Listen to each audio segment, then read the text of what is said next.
పిఠాపురంలో మరోసారి ఉద్రిక్తత పరిస్థితులు నెలకొన్నాయి.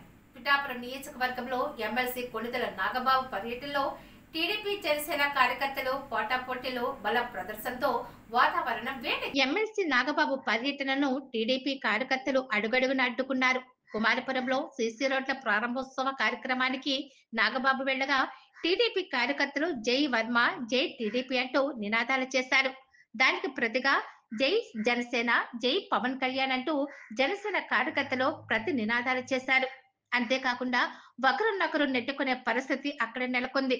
అయితే నాగబాబు చేస్తున్న ప్రారంభోత్సవాలకు టీడీపీ ఇన్ఛార్జ్ వర్మకు ఆహ్వానం లేకపోవడంతో ఈ రగడ చెలరేగినట్లు తెలుస్తోంది.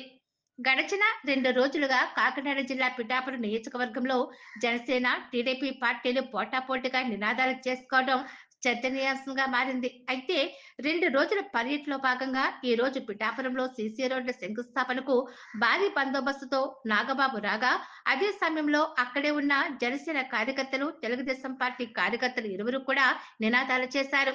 జై వర్మ అంటూ టీడీపీ కార్యకర్తలు నినాదాలు చేయగా, జై పవన్ అంటూ జనసేన కార్యకర్తలు పోటాపోటీగా నినాదాలు చేశారు. ఈ కార్యక్రమంలో జనసేన కార్యకర్తలు కొందరు టీడీపీ శ్రేణుల దగ్గరకు వచ్చి నినాదాలు చేయడంతో ఇరు వర్గాల మధ్య తోపులాట చోటు చేసుకుంది.